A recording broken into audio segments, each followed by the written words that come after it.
much. Joining me now to weigh in an all-star cast, David Drucker, senior political correspondent for the Washington Examiner, Victoria DeFrancesco, professor at the University of Texas and an MSNBC contributor, my dear friend Peter Wehner, former speechwriter for President Bush, who also served in both the Reagan and George H.W. Bush administrations, and the author of The Death of Politics, How to Heal Our Frayed Republic After Trump. And Basil Smykel is in the building, Democratic strategist and former director of the New York State Democratic Party. David, to you first. We know it was a concession, but the president is certainly not treating it that way. It's as if he fumbled the ball and then spiked it. So help us understand how all of what happened yesterday will be read by the American people. Well, look, I think this is one of those issues that is going to break down according to how you see the president. If you see him as somebody who's fighting and never backs down, you're going to look at his pivot on this and say, look, he's still going to try and collect this information. He was thwarted by enemies, and that's not his fault. And if you don't like what the president was doing, if you think that he was threatening a constitutional crisis by potentially going around the courts, then you're sort of spiking the ball the other way, to borrow the analogy, and you're saying to yourself, the guy is all talk, he's a blowhard, he lost, and now he's trying to spin it. And I think with President Trump, Stephanie, the one thing we've learned is there's no gray area. People either like him or they don't like him, and that seems to color their opinion of how they see what he does. That doesn't mean there's not a factual basis from which to look at this. It just means that he inspires deep, heartfelt opinions one way or the other for most Americans, and I think that's why we've seen a very stark divide, and also why we've seen his approval ratings generally stay within the range that they are, which is anywhere from the high 30s when he's doing not so well, and up to the mid 40s when he's doing a lot better, which these days he seems to be in a decent place, at least based on where he's been throughout the course of his presidency. So he wins the spin, but do facts matter? Peter, based on what David is saying, it doesn't sound like any of this moves the needle. The Washington Post points out that the executive order, the president calling this a new proposal, isn't one. It's what the Census Bureau told the administration months and months ago. So what's your take on how all this played out? Well, I think that's right. It's not going to move the needle because in the Trump era, that needle doesn't move much at all. There's been an amazing amount of stability, as David was saying, for the Trump presidency. I just want to add one element to this to pull back a little bit and put this in context. If you read Justice Roberts' majority opinion, it wasn't that he said that the president didn't have a right to put this question on. What he argued is that the Trump administration lied in their explanation for it.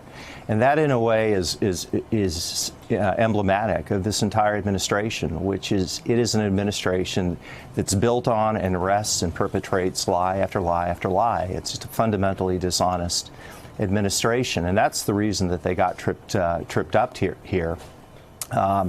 And it's a good news in this sense as well, which is the Supreme Court spoke and Donald Trump didn't challenge it, and that has happened before. So a lot of times he's bluster, he huffs and he puffs, but he backs down, and he's done this on this issue and he's done it on others as well, the border wall and a lot of others. That's actually good because it means our institutions are strong enough to check him. Victoria, what struck you about the way this ended? The president did get our attention and get all of those national news cameras on him and not at the border looking at children in detention centers. Stephanie, what stood out most to me yesterday was what was unspoken, which is the Voting Rights Act. Because for 18 months, this whole charade has been about we need to include the citizenship question in order to properly enforce the Voting Rights Act. But nothing of that was said. So I'm feeling a little bit more pessimistic this morning in terms of the count and in terms of immigrant rights, because I think the damage has been done. So the citizenship question is not going to be on the actual census, but within the community, the immigrant community, the minority community, there is this pervasive fear of, if I answer this question, maybe they'll come after me. So I think we're still going to see a sizable undercount. And put this in the context of what's likely to happen this weekend. We see that there's likely to be large-scale ICE raids across the country. So there's already this pervasive fear. It kicked off in January 2017 with all of the executive orders. It leads up to today. So I think the end result is a severe undercount. So I think it was a lose-lose, quite frankly, for the Republican administration and for the census count more generally. Basil, what's your take? Was the president successful in his ongoing agenda to deter and strike fear in those immigrant communities? I absolutely agree with what was just said. In my community, Upper Manhattan, with large immigrant population, there have been flyers up for weeks telling residents about their rights if ICE comes to their door. Wow. So there has been a lot of activity and mobilization around this. I think the citizenship question certainly adds to that, and the president's motives are clear: to make these districts older and whiter. That's the kind of legislature in these states that he wants to see. That's the kind of legislature he's trying to build in Congress. And I wonder if there was another motive as well.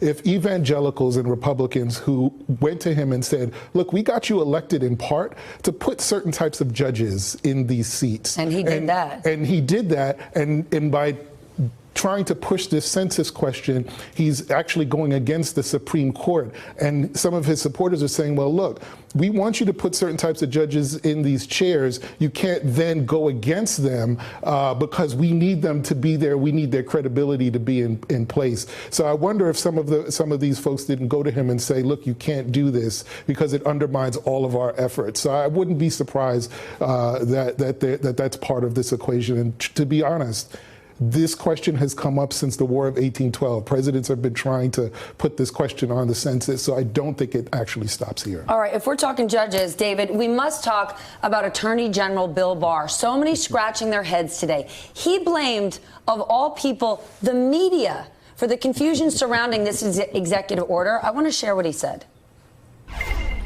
Some in the media have been suggesting, in the hysterical mode of the day, that the administration has been planning to add the citizenship question to the census by executive fiat without regard to contrary court orders or what the Supreme Court might say. This has been based on rank speculation and nothing more. Rank speculation and nothing more. On Monday of this week, in an interview with the Associated Press, that man right there, William Barr, said that in the coming days, the Trump administration will, quote, take action he believes will allow the government to add the controversial census question. So what in the world is Bill Barr talking about, blaming speculation and hysterical media? Those were his words on Monday. Right. Well, look, we're a convenient punching bag because a lot of people, especially among President Trump supporters, don't trust us one bit, and that's fine. But then don't believe us. Believe him. Don't believe your lying eyes, or believe your lying eyes, or something like that. Look, Stephanie, it's very easy when you get caught in a pickle on the right or the left, and this happens actually quite a bit on both sides these days, just in different ways, to blame the media for getting it wrong, saying it wrong, or just flat out making things up. And this is not only a way to deflect some of the obviously internal struggles the administration has had in terms of trying to figure out what to do about this, but it's also a way to tell voters that matter in 2020, and just about every action taken right now needs to be seen in that context, at least in part, that it's not really the president who's the problem here, it's the people making stuff up about the president. And it's also for Bill Barr, who has figured out a way to gain Trump's trust, a way to continue that, because the way you do that is to shield the president, let him know very publicly, right next to him, that he's great and everybody else is the problem. It's simplistic, but that's how it works. And that's, if you want the trust and the belief in what you're doing by the president, if you want him to let you act, then you make sure you sort of keep him in the loop that way. And so I think it was nothing more than that, and Barr knows it's very effective at doing that. And you know, quite frankly, nobody's going to cry when the media is getting beat up, and so it's an easy out. Nobody crying, but facts are facts. Somebody who is not or who the president is not currently a fan of is Paul Ryan. Peter, in an excerpt from Tim Alberta's new book released in the Washington Post this week, he details some criticisms none other than Republican Paul Ryan had about President Trump. Ryan telling him this: I told myself, I got to have a relationship with this guy to help him get his mind right, because I'm telling you, he didn't know anything about government. I wanted to scold him all the time. Well, no surprise, President Trump did not like this, hitting Paul Ryan in a series of late-night tweets, calling Ryan a lame duck failure with poor leadership. What's your take here, Peter? Well, I think what Paul Ryan is saying is no state secret. He's giving voice to what everybody virtually knows. I know Paul. He's a friend of mine. I do wish that Paul actually had said this while he was Speaker of the House and had resigned in principle, having made that argument. I understand what he was trying to do, which is work behind the scenes to keep Donald Trump from making worse mistakes than he otherwise made. But does trashing the president now make up for that? I don't think so. I don't think so. I mean, I'm fine. It's giving to telling what really happened is better late than never. But you know my critique of the Republican Party, which is in real time there haven't been enough Republicans who have stood up to the president, and I think that's done tremendous damage to the country. I think it's done damage to the party, and doing it after the fact is not ideal. But probably the biggest picture here that we have to keep in mind is that 85% of people in Congress who deal with Donald Trump would essentially say the same thing. I've had conversations privately.